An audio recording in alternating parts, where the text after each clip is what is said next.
10日でまさかの奇跡が起きた引き寄せの法則を教えたいと思います。超有料級です。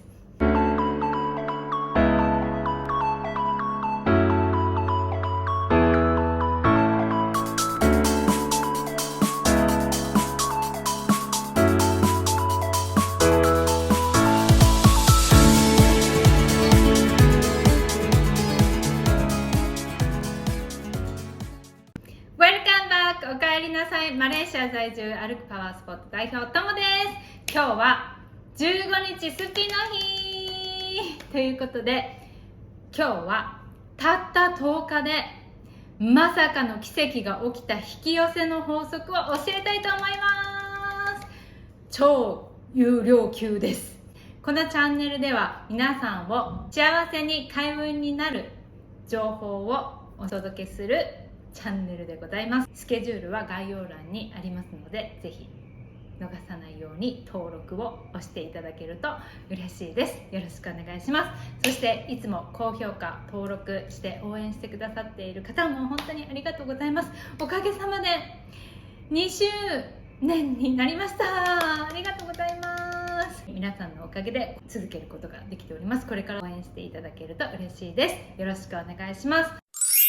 最近願いが叶わないなーってそう感じている方いらっしゃいませんか？もしくは引き寄せたいものがあるのになかなか引き寄せられない、そう思っていませんか？毎日実験して生きているんですけれども、引き寄せの法則とかね、実はたったの10日でまさかの引き寄せが起こりました。もう正直私もびっくりしております。で、この方法をやったら願いが叶ったっていうことを今日皆さんにお伝えしていきたいと思います。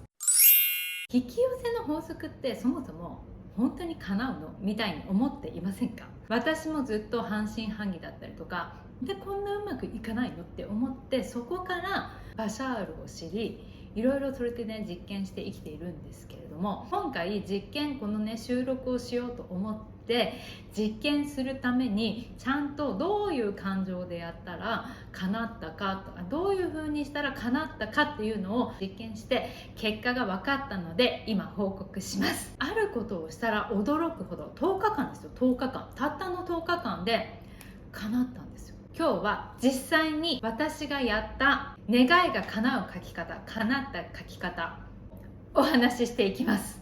引き寄せをしても叶わなかったという方にはきっと役に立つお話だと思いますので、ぜひ最後までご覧ください。実は私毎日実験しながら生きているんですよ。すぐ叶うものと、いつまでたっても叶わないものっていうのがあるなっていうことを気づいていたんです。これ書いて本当に叶うかなっていうのとか、書いても何にも変わらなくないっていうことも実はあったんですよ。で、なんでなのかなって思っていて、実は間違ったやり方をしていたことに気づいたんです。例えばお金を引き寄せたいなって思ったとします。で、それをね書くじゃない。全く変化ない。やっぱり私引き寄せられないんだとかで諦めたりとかしてません？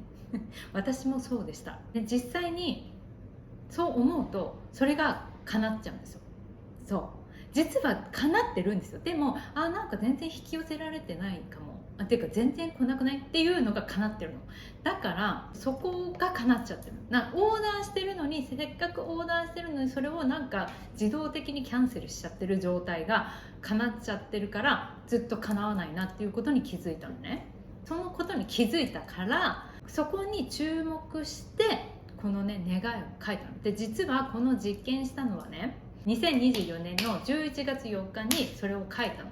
3つポイントがあります。その3つは後でお話しするね。でね、2024年の11月4日に書いて、2024年の11月14日に叶ってるんです。実際に書いたがここにあります。でね、その実際に夢が叶ったっていう投稿は私のインスタグラムで見れます。私のインスタもフォローしていただけるととっても嬉しいです。最近ねインスタでショートで編集いろいろねするのがね楽しくってね、それをやっております。で、チャイニーズニューイヤーの様子めちゃくちゃ楽しい様子、もう本当にね日本と全然違うの。もう花火目の前でさ、打ち上げ花火あげたことあるみたいな、なんかもうそういうなんか日本だったらありえない光景が見えるので、ぜひマレーシアに友って本当にいるんだなっていうのを見ていただけるためにもインスタをフォローしていただけると嬉しいです。そして TikTok も始めましたので、ぜひよろしくお願いします。はい。でね、本題に戻すと、それに気づいたの。でそこに気づいたら10日でなんか簡単に叶っちゃったの。本当に。でもこれが私がすごいってわけじゃなくって、これは実際にあなたもできるからね。見ているこの動画にたどり着いたっていうことは、あなたも何らかのことを引き寄せたいと思っていると思います。本当にもうラッキーですよ。これ超有料級。はい。なのでぜひこの方法を試して、今から話すこの3つのポイントを押さえて意識しておけば叶う確率がぐんと上がりますので、ぜひ試してみてください。よかったらぜひコメント欄にもよしくなどあなたの望みなどを書いていただけると嬉しいです。じゃあ今から何を変えたのかっていうこの3つのねポイントをお話ししていきたいと思います。この3つのねポイントを意識しただけなんです。まず書いている時、皆さんどういう風に書いてますか？なんとなく書いてるだけだったりとかしてません？ちょっと思い出してみて。最初にポイント3つ伝えると、少しハードルを下げたものを目標設定にして、これだったらなんかちょっと叶うかもしれないみたいなレベルを書きました。2つ目は感情を込めて書く。3つ目は自分がしっくり方法で書く。この3つのことを意識して書いたら、あとはチャンスを待つだけ。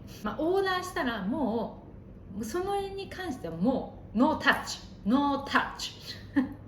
もうオーダーを上げたらノータッチ。私が今回書いたのはお寿司をね食べたかったの。マレーシアにあるオリ寿司っていうお寿司屋さん、めちゃくちゃ大好きなの。私超大好きで、オリさんのお寿司を食べた瞬間、もうさ今までに出会ったことがないぐらいめちゃくちゃ美味しかったの。それをただ食べるだけじゃなく、ごちそうしてもらいながら美味しいワイン、美味しいシャンパンを食べるっていうのが私のオーダーだったんです。それが叶ったんです。それはぜひそのインスタに載ってるので、ぜひ遡ってみてください。よろしくお願いします。もうその時の超美味しそうな私の笑顔を見てください。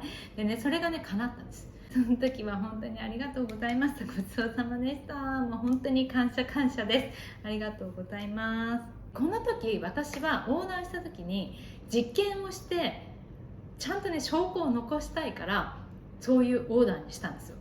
インスタに載せられるなんか証拠として、なんか例えばさ、なんか臨時収入がありましたとかだと、なんかさちょっとさ具体的な感じで見せられないんじゃないって思って、そういうことを書いたんです。で、美味しい、本当に美味しいお酒、ワイン、本当にシャンパンもその通りなの。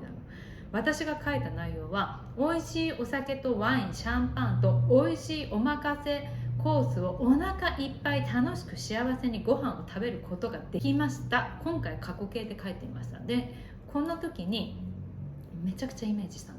でかもう本当にビジュアライゼーションがすごかった。もう本当にリアルにそこで食べている私と誰と食べているっていうのとかも実際にね思い描いて書いた。そしたら叶ったの。ただねお寿司を食べるだけだったらさ、なんか普通じゃん。別に自分がさ、確かに予約は取りづらいんだけれども、しかもその予約もね取りづらいのにカウンター席じゃなきゃ嫌だって言われたんですよ。その一緒に行く友達がね、カウンター席1ヶ月以上も待つのよ。でも私が書いたのは2024年の11月18日までに折り寿司でって書いてあるの。ここに貼っとくね。だからって思ったんだけど、それが叶ったの。すごいの、本当にすごいの。びっくりした。自分でも実験してて。でそしたらねチャンスが来たの。オーダーしたらもうとにかくノータッチ。さっき見たようにノータッチ。それが叶わないんじゃないかなっていうような思いとか、そういうのは捨ててあって、叶わなきゃいけないっていうのも捨ててあったので、いつまでにっていうのもすっかり忘れてた。実は紙を見た時に、私って18日までにって書いてたんだと思って、そうたまたまね2週間ぐらいあったら、叶うかなみたいな感じでなんとなく日付は適当に入れた。でもねチャンスが来たの。なんか食べたいのあるみたいな話になってランチした時にそのメンバーとでそのメンバーも行ったメンバーよ。自分がビジュアライゼーションしたメンバーと全く一緒でランチしててなんかトム食べたいのあるって言われて折り寿司食べたいって言ったの。そしたら折り寿司みたいな、なんかこの間日本から帰ってきたばっかりだしなっていう、あんまり行きたくないで、そのもう一人の人なんて 1,2 週間前にそのお寿司屋さんに行ったの。行ったばっかだよって言われたの。だから遠回しに行きたくないんだっていうのをお友達から浴びせられたの。でそれでさ一回さチャンスがさピューンで行きそうになったの。だけどいや私折り寿司食べたいって言ったら、じゃあそんなに食べたいんだったらじゃあトムが連絡してって言われて、しかもカウンター席じゃなきゃ絶対に行かないからねって言われたの。マジでと思ってじゃあ電話すると思って、でも私はラッキーだから絶対に大丈夫っていう自信があったの。そして電話したら普通にね3席空いてますよちょうどって言われたの。すごくないすごくない超ラッキーでしょね。それでね叶ったの。書いたことすっかり本当に忘れてて、日記を書いてる時に日付を見て超びっくりしたの。みたいな、こんなことまさかみたいな感じで、これって本当にすごくないって思ったの。もう本当に鳥肌が立った。でその時に思ったのが、こういう風にやったら叶うんだっていうのが思って今皆さんに伝えたので、これがさっき言ったその3つのポイントがそうでした。でちょっとこのやり方を変えただけなの。本当になんかもう願なんか全然叶わないじゃんみたいな思考とかもすっかり忘れてたし、いついつまでに叶わなきゃいけないっていうその日にちも忘れてたのも結構良かったのかなって思います。これを聞いてるってことは次あなたの番だからね。でね、この経験で私があなたに伝えたいことは、引き寄せは正しいやり方をちゃんとやれば叶うっていうことを実感しました。それを本当に今日伝えたかったの。スピの日で結構さ、なんかいろいろさ年末とかにさ伝えたいことがあって今日になって2月になってしまったんだけど、絶対にね伝えたいと思ってたので、そう今日伝えられてよかったです。今なんか全然願いが叶わないんですけどとか、今なんか引き寄せが全然起きてないんですけどっていう方、悩んでいる方全然大丈夫だからね。もし私と同じように叶えたい夢があるという方はぜひ試してみてください。そして試した感想もぜひコメント欄にお書きください。予祝でもいいのでぜひコメント欄に書いてください。こういうことを叶えたいですとか、こういうことが叶いましたっていう予祝でもいいのでぜひコメント欄に書いてください。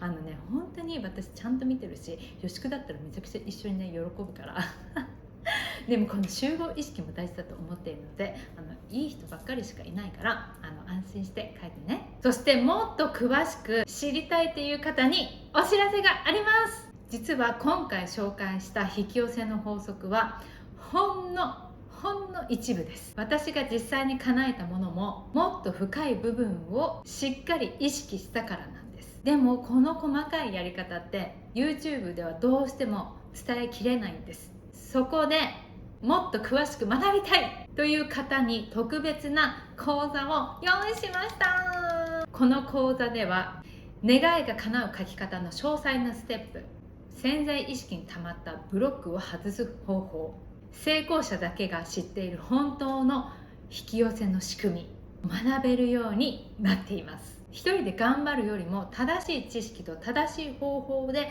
学ぶと早く願いが叶います。引き寄せの方法にはさっきもお伝えしたように間違った方法でやっちゃうとずっと間違ったものが叶ってしまったり落とし穴があったりするので、講座ではあなたの願いを叶えるために学ぶ講座を用意しております。今回の動画を見てやってみよう、興味があるなっていう方はぜひ概要欄にある LINE にメッセージをください。今回見てくださった方限定で特典があります。詳しくは概要欄の LINE にメッセージをください。ただしこの特典は今月2025年の2月28日までになっております。ちょっと気になるな、興味があるなっていう方はまずは LINE にぜひ登録してください。よろしくお願いします。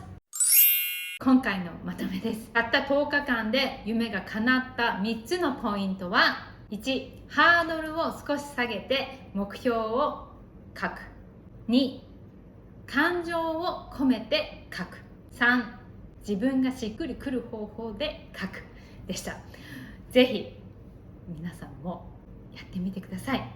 これね、本当に叶ったよっていう方、ぜひコメント欄この動画に戻ってきてコメント欄にお書きください。そして一人ではなかなか無理だよっていう方は、ぜひ概要欄にある LINE に登録をしてメッセージを送ってください。よろしくお願いします。